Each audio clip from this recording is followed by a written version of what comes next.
You've hit play on The Screen Companion, a show about making your viewing time count. This is an episode about Star Trek.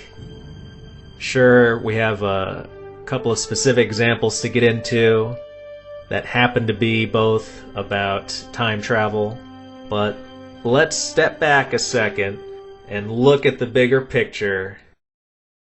The only stuff in my mind that exists runs from 2005 and earlier. Excellent. But I wonder if I'm trying to recommend stuff in the show, how successful can I be in pitching Star Trek to an audience nowadays that seems to like what it likes? So I might really be just preaching to the choir when I do a Star Trek episode. Yeah, I think you might be. But hey, I don't care, and maybe I'll edit it down to a shorter episode so it's not too painful for people. But give me a chance, folks. Give the man a chance. So let's break it down. Just talk about the franchise for a second. I know for a fact, John, that you are a Star Trek fan. It was on when I think I was like 10-ish. I want to say Next Generation. That's what I grew up with. I just couldn't stop watching. My aunt really liked the show, and she'd always watch, and I just started just sitting down and watching all the episodes with her. Well, that's a cool aunt. Yeah, something clicked, and I was just like, I need to see every episode now. And what was it that really engaged you? I think it was just how much more, I want to say, human it was over, like, Star Wars, which my dad was a huge fan of. I really like Star Wars, but that's like adventure-ish stuff. That's fantasy. The evil space wizard controls the Empire, and the peasant boy's got to take him down. Whereas Star Trek is like, it's more political, it's more intellectually engaging.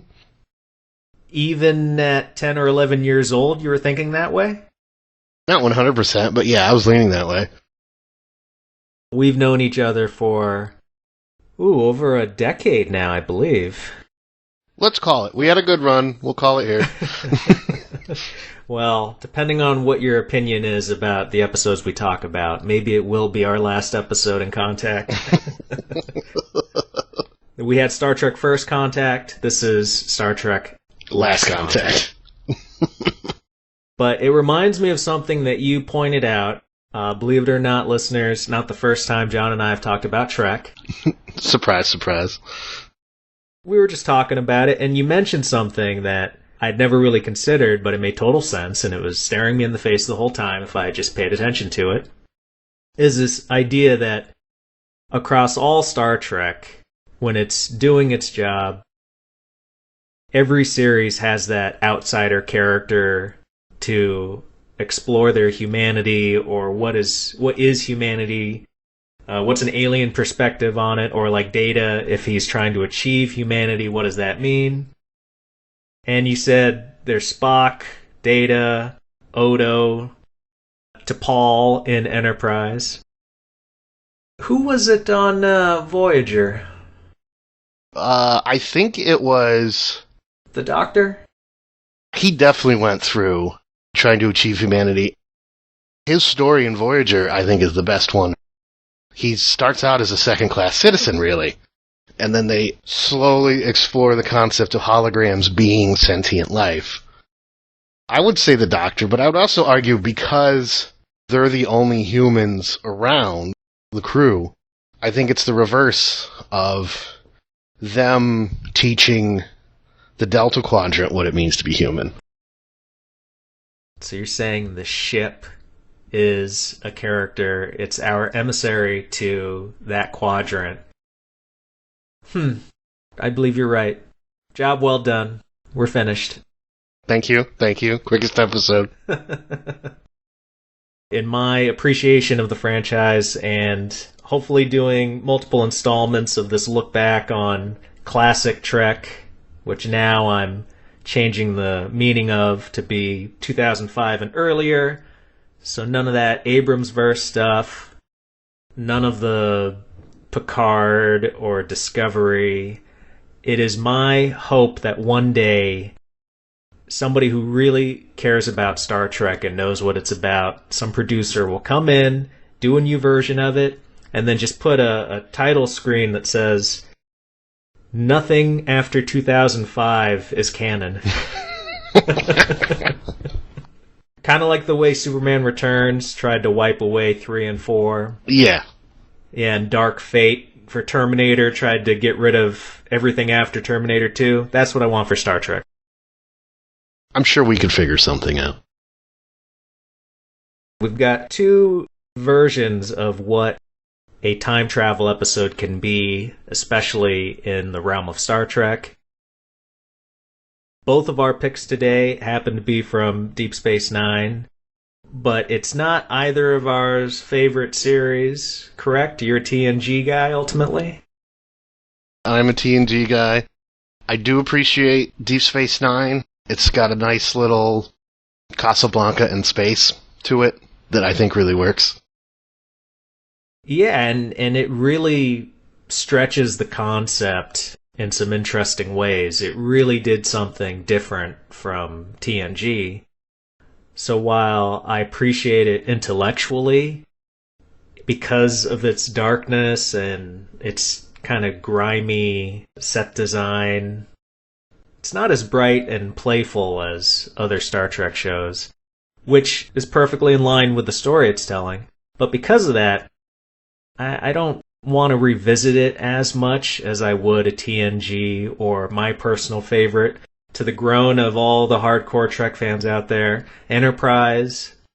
I think part of it is those guys I'd like to hang out with. So when I put on an episode of Enterprise, it's like I'm right there with Scott Bakula. Hey, buddy, it's good to see you again. I mean, he just seems like a nice guy. I definitely identify with Jonathan Archer. We have the same first name. We're both from upstate New York, and we both moved to San Francisco. Oh, yeah, that's true. Well, damn, I don't have any deep connection with a character like that. Don't you dare say Harry Kim. I was going to say Tuvok. I'll take Sulu. I'll give you Sulu. Even the gay one from the new movies.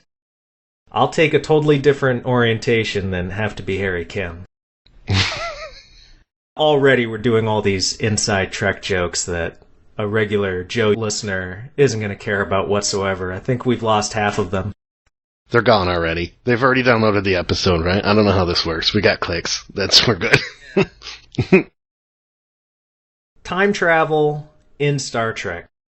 How do you normally feel when you know it's a time travel episode? I get excited. I like time travel. I, grew up on Back to the Future. Became a Doctor Who fan later in life. But I think with a lot of these time travel episodes, all of them, there's always a threat of something's going to be different forever. And the status quo generally goes back to normal after that very episode. So I think instantly there's the knowledge that they're going to get out of it. I'm not big into time travel in the context of Star Trek. I'd rather have flashbacks instead of actual time travel. Overall, I don't think it's a very good thing. But there are some bright spots, like we're going to talk about today. Before we get right into the episodes, though, I wanted to talk about one thing about the franchise overall. I did some half-assed research, and I tried to figure out the percentage of actual time travel episodes compared to the overall number of episodes in each series. Mm-hmm. By my crappy estimation, what show or shows do you think were at the bottom as far as having the fewest time travel episodes? I would have to say probably Enterprise. Just because it's already in the past. They're already doing a prequel series, so they probably want to avoid even more time shenanigans. You would think so. However, had you watched more Enterprise, you would have remembered that they have a large subplot that runs throughout the first few seasons. I mean, they have time travel in their pilot. From what I measured out, Enterprise had the most time travel, and I put it at 11% of the series. With your complicated super math. And the ones that I figured had the least amount, again as a proportion, the original series and DS9 tied for the lowest percent. Really? Well, you figure something like Enterprise, I counted 11 episodes that directly dealt with time travel. And I also split up something like Year of Hell. I counted that as 2 episodes. That's fair. Or All Good Things, I would count as 2 episodes. Mm-hmm. So Enterprise had 11 time travel episodes out of 98. So that's a pretty big percent. That is. But the original series and DS9 clocked in at about 5% of their overall episodes. Okay, and I want to say the original series has the least amount of episodes overall, too. Yep, that's correct, at 79. Ooh, your dog has an opinion about that. He thinks that every episode's a time travel episode. He thinks it's a tragedy that the original series didn't go longer. That's what he's upset about. We've established that time travel runs through the veins of every show. Let's start with your pick, which is Trials and Tribble-ations from Season 5 of Deep Space Nine. Give me just a little summary what the plot's about. Definitely the most meta episode of Star Trek, and I think that's what I love about it. It starts with, I think it was called the Time Bureau, investigating Benjamin Sisko and the crew of the Defiant, because they accidentally got stuck back in time and ended up in the middle of the Trouble with Tribbles episode of the original series. And so half the episode is them superimposed over footage of the original. I mean, once Forrest Gump had Tom Hanks in shots with JFK and LBJ, it opened a can of worms and everybody had to do that stuff. And that was it. It was over. They had to do it. Well, there's a Klingon who tried to kill Kirk the first time around, uses the Defiant to time travel and try again. And of course that fails. And it just leads to my favorite joke in the whole series of Worf trying to explain these normal-looking dudes are also Klingons, with the joke of, it's a long story, and we do not talk about it. That was a great example of how the show just got so much better when they brought Worf on. Worf is the crux of, I want to say, that show. I think when they're going for the human aspect, it's definitely Odo. Mm-hmm. But Worf was just such a tentpole. The alien characters in general really worked well in Deep Space Nine. Well, and Worf brought a cachet with him from TNG that just made the story so much richer knowing you had that legacy character there. Is Chief O'Brien a joke to you? Compared to Worf, yeah, he is. Cole Meany would like a word. I'll take that call. Yeah, that'd be a pretty cool call. You have all these characters thrown back in time, seeing them inserted into those shots, how they seem to do a pretty good job of restraining themselves. And the parts where you see the old characters from the original series, Kirk, Spock, etc., it seems to only be when they need them to move the plot along. Yes, for the most part, it's still about the Deep Space Nine crew. I mean, do you remember which original cast characters we see first? I think the first one we see is Scotty and Chekhov. I want to say in the mess hall when a fight breaks out. Before that, even, it's Chekhov and Uhura when they get a Tribble. Oh, yes. Yes, that's right. I forgot Uhura was there at the bar when they handed him.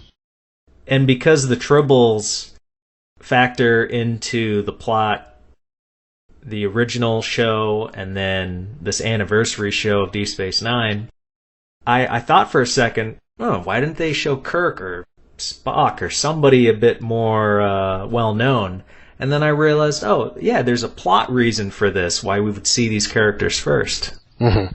So that was lovely. Do you think it succeeded as a time travel plot?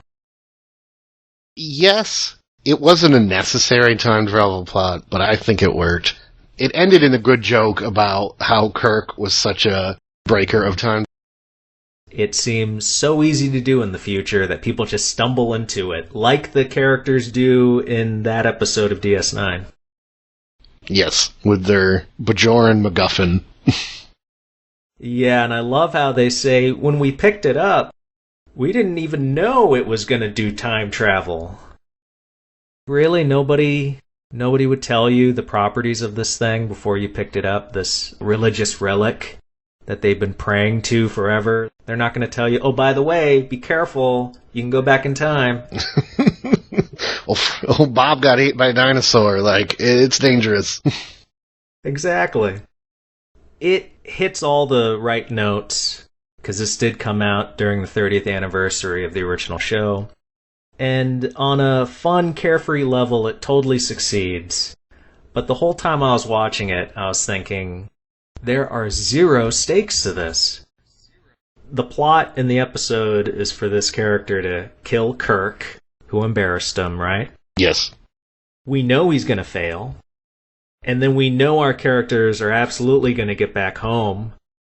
Not just because it's got to return the status quo in Star Trek fashion, but because it's bookended by Sisko talking to those Time Bureau suits. The whole episode is a flashback. It's a tale that's already concluded. As fun as those scenes are with the Time Bureau people, if they just didn't have that, and we could just go straight into the episode like a normal adventure, because then at least we'd have a little bit of a surprise than automatically knowing, oh, Sisko's going to talk to these guys about time travel. Guess what happens? They travel through time. Surprise. No, John, it wasn't a surprise. Well, I was shocked. Did you see this episode when it originally aired? I did. I was talking about it for probably a couple months with whoever would listen. It must have been a real treat back then. It was. It really was. Yeah, unfortunately, I didn't catch it till years later, but it's still very effective, especially now that the Trek I knew is pretty much dead and gone. To revel in Star Trek, Trials and Tribble-ations just hits a home run. Now, while we're saying that it's just stakeless fun, there are a couple of details that really affect the canon. One being what you mentioned earlier, Worf talking about the lack of Klingon ridges for those original series depictions. In reality, it was a lack of makeup budget. And this is probably what you're about to talk about. I think did they not rectify that in Enterprise? Well, not rectified, but they followed in Worf's path when he says that it's some secret thing he doesn't want to talk about. And they just expand upon that so that it doesn't quite override what he felt or said in Trials and Tribble-ations. It just builds on it, so I love that continuity. Yeah, they do explain it.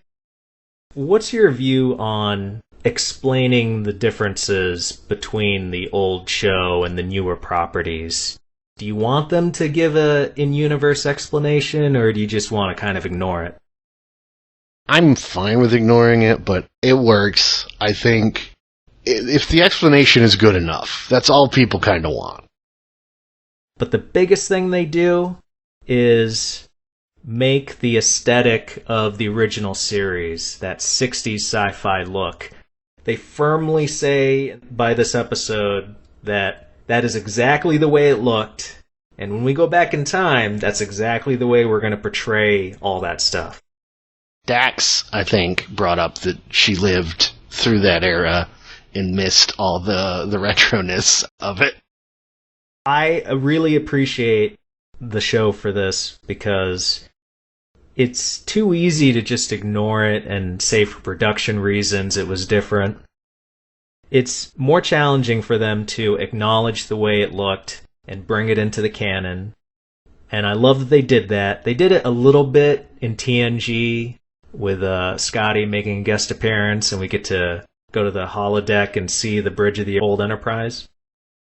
But that was such a short little scene that it's like, it's just a little throwaway. But this, taking so much in that time frame, and the characters are constantly commenting on it, the way the old characters look and the sets, it fits in beautifully with what I'd like to think about it, which is, yes, all that 60s stuff, it did look that way because that time frame in the universe of Star Trek, I'd like to imagine it being very frivolous.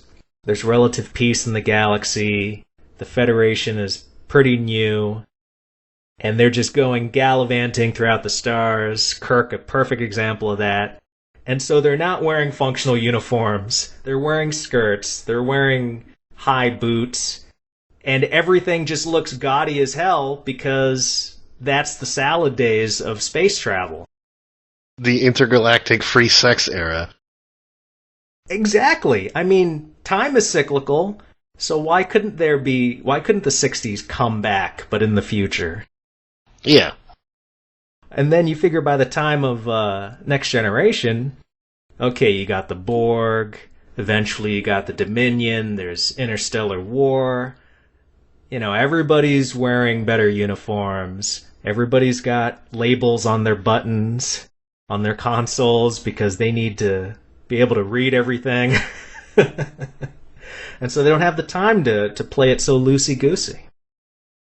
I feel like the Klingon War was basically an allegory for the Vietnam War, which goes back to the peacekeepers being in that aesthetic. And then you've just come to the corporate era. The Next Generation is the corporate, we can't do that anymore era. Damn, John, you keep making me think about Star Trek in new ways. I got you. Any final thoughts about Trials and Tribble-ations? Yes. I think we both chose episodes where Quark kind of got written out, and I feel bad about that. That wasn't on purpose. It was not on purpose, but he definitely got the short end of the stick. And he is one of my favorite characters. So we go from Trials and Tribble-ations to later that same season, Season 5, and we get to Children of Time. Now, whereas Trials and Tribble-ations was a fun, carefree, lighthearted episode, just a romp through Star Trek lore, Children of Time is a bit weightier, a bit more profound. There's genocide. There is genocide. But in a way that you can't really put the blame on anybody. Kind of. You can. Odo definitely screwed everything up. He did, but he did for love. But let's not get ahead of ourselves. Oh, yeah, yeah. The episode is the Defiant, the ship, ends up on a planet with these, I think they said 8,000 or 9,000 inhabitants. And it turns out that these people are actually their descendants because the crew of the Defiant, when they try to leave the planet, are going to end up having an accident and crashing and being marooned on this planet. And then they're going to end up siring these generations of people. The time travel part of it, well, it happens off screen, doesn't it? When the episode ends is when the time travel will occur. Or before. Get that too. This episode has two meaty ideas in it. One being, should the crew of the Defiant try to save themselves and leave the planet successfully, and in doing so, not having kids on the planet and not giving birth to this society, or do they purposefully stay there just so these people that they've met will be born and this whole society will come about? That's one aspect of it. And then the second part of it that you mentioned before is Odo and his love for Kira. And in the episode, we've got Odo on the Defiant, our present people. And, of course, rather conveniently, he can't maintain his form on the planet, so he's in a bowl the whole episode. Bucket. I just assumed they had, like, a mop bucket off set up for him.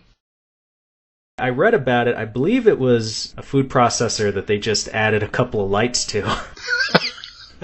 That's a behind the scenes thing, right? That wasn't like actual plot canon. No, that wasn't for the plot. It'd have been really funny if that was the plot. It was just like, hey, we found an old food processor you can go in, Odo. Thanks. That could be a sitcom thing where somebody accidentally tries to turn on the machine and cut up some vegetables while he's in there. He gets angry. Our Odo that we know and love, he's not in the episode, but we do have old Odo, who, because of his changeling physiology, because he's an alien, he's managed to live through every subsequent generation, whereas the original crew is long since dead on this planet. And when he sees Kira, he professes his love for her. And their love and their dating is a big part of the episode. John, what was your favorite aspect or even subplot? Because there's a lot of character study stuff in this. There is. It's amusing to see how each individual ideal became like a societal aspect of these future folk. Worf's ideals got passed down as an ideology. It's no longer just a Klingon thing. They had actual Klingons, but then they had people who just joined the Klingon. I don't want to call it a cult, but it kind of sounded like a cult.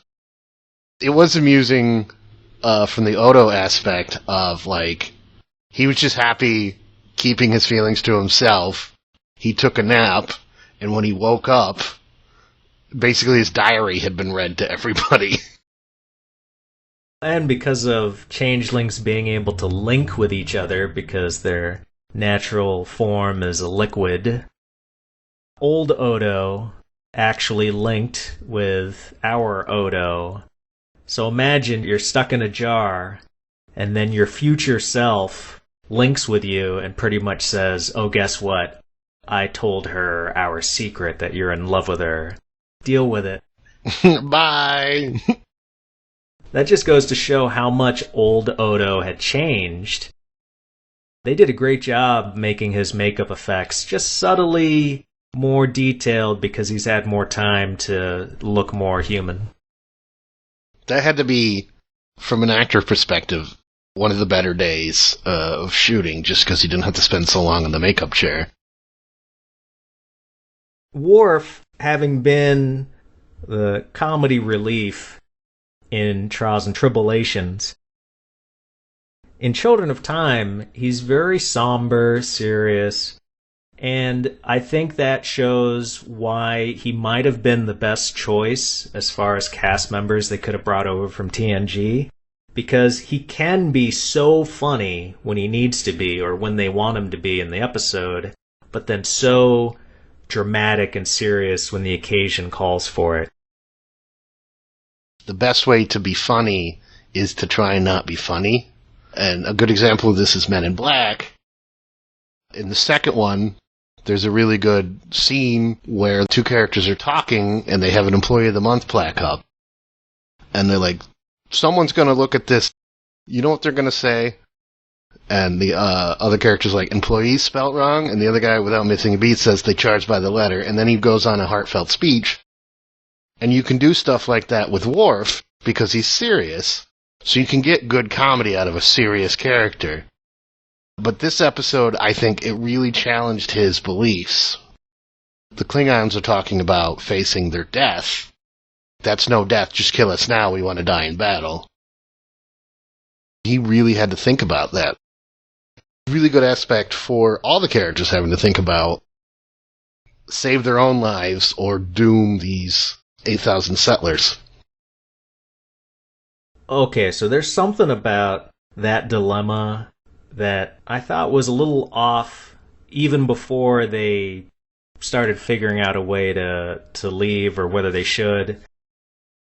So the leader of the settlement wants them, he assures them that they'll be able to leave, but doing it the way he wants them to, because there's this energy barrier around the planet, that they'll leave, but they'll create a duplicate of themselves. And if you really want to figure out what that all means, please watch the episode.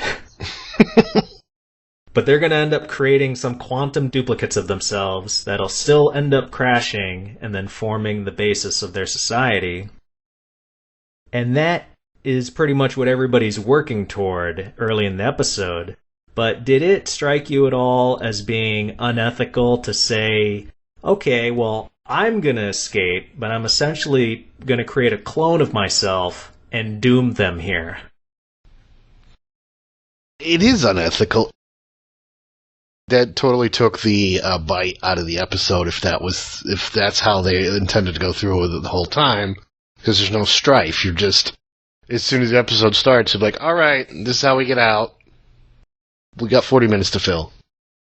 Exactly. That's the thing about time travel episodes in a show that is about 42 minutes long, is that there's so many cans of worms opened that I'm sure somebody said that in the writer's room, pointed out that detail, but they're like, no, time's ticking away. We can't have them stop and talk about every dilemma. Come on, don't you think they thought of that? Yeah, they had to have, but it's an ensemble cast, so you gotta go through. You got the plot, and then you have other character stuff, and there's a B plot, and there's a lot going on. And I'm sure there was a segment of the viewing audience that it just went right over their heads. Yeah, not our audience, of course. No, not the smart people that listen to this show. Going back to Old Odo, something struck me as amazing rewatching this, and I've only seen this episode once or twice before. He made me realize, because there's some really great, dramatic, romantic moments in this episode, and I like Data more, but as a character to write for, Odo has so much more going on. He's so much more interesting. Going back to that, what does it mean to be human thing? It's not just human for him, it's solid life. He's basically an amorphous blob, and they just take the shape of humanoids. So he's got a lot to do. Because at this point in Trek, you know what it means to be Klingon, too. You know what it means to be Vulcan. And I was thinking, could there have been an episode like this for Data? And there kind of was when he's practicing dating that one crewman. You remember that episode? Yeah. Didn't she die? No, I thought they just stopped seeing each other. That's possible. I remember they got into a fight because one of his subroutines stated that they needed to fight every now and then. Yeah. And the thing of it is, even when you have that big romantic crescendo, it's always going to have to come from the character he's playing off of. Data himself, he's never going to actually show those emotions the way Odo can. There are a few times it almost looks like older Odo's going to cry in the episode. That's because Renee's a really good actor. No, it's because he was in a makeup chair for 5 hours. He's just tired. He's like, take 25. If we don't stop filming soon, I gotta go back to the makeup chair for tomorrow. Would you recommend either of these episodes for a totally new Star Trek viewer or one with very little experience? No, simply because, again, in this episode also, Quark gets the shaft. He just appears as, like, I think a teaching program real quick. I don't mind Quark, but if he's the character they leave out, I don't miss him. I'm going to disagree with you a little bit in terms of having people watch either of these episodes just to watch them outside of the grander scheme of things in the franchise. I would say Children of Time functions enough like a episode of Twilight Zone that if you're not too into Star Trek, you don't really know any of the characters, if you're just a sci-fi fan, you might still enjoy watching the episode. That's fair. I feel like there's not enough characters interacting with each other. I think the way the crew interacts with themselves is the meat of the show. And definitely, like, Trials and Tribble-ations is like, that is 100% for us. That is not for a casual fan you're trying to get into the show. Yeah, because anybody watching that is going to say, oh, so DS9's a comedy. No, it's not.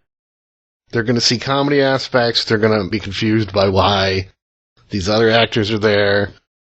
They're not going to understand how handsome James T. Kirk was. Makes me sad. Since we did get into a couple episodes that aren't very good for first-timers, are there any time travel stories in Trek that you think would work as, not an introduction, but earlier on in somebody's experience with it? I think the original series had a really good episode. I think it was Time Knife. Bones traveled through time, met a woman, fell in love, and, like, he saved her life because of this, and she was the reason Nazis were able to take over on Earth in World War II. And so they did a lot of episodes where, in the original series, where Bones basically had to let a woman he loved die. That was a time travel episode. That was, like, one of the best examples of he had to give up something he loved for the greater good. You're not thinking of City on the Edge of Forever, are you? Most likely. Okay. 'Cause you said Bones. You mean Kirk had to give her up? Was Kirk the one who fell in love? Yeah. Now, get geeky with me for a second. Recall my memory banks here. It's stored way, way, way back in there. Bones. He was high on something, accidentally went through a time portal, and then accidentally futzed with time. And then Kirk and Spock go to retrieve him. And that's where they meet Edith Keeler. It is Kirk. I'm looking it up on Wikipedia. Oh, you cheater. I want facts, and Wikipedia is probably not the best place, because I could change this now and make it McCoy.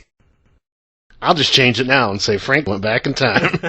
Yes, I want my residuals. I mean, that's like a solid 60 years of them, too. Yeah, that's all at once. That's retirement right there for you. Well, crap, man. I guess that's just you giving up and letting everybody know that I have outfoxed you. Yeah, you did, because I thought it was McCoy who fell in love. But it's still, even though I'm wrong, that's still a really good example of the emotional impact that the original series could bring, and Star Trek in general. Their characterizations are so firm every episode that pretty quickly you'll go, oh, okay, Spock is logical, Kirk's the leader. Bones is supposed to be the doctor, but for some reason he's always on these weird sci-fi adventures. Well, I would take a doctor with me to these places where things are constantly trying to kill me. Yeah, but you don't bring your head surgeon. I feel like you bring a nurse that knows how to run an IV, but you're not going to miss when the goo monster eats her.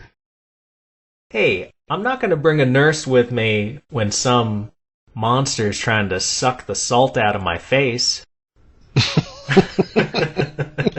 I need a salty doctor like Bones.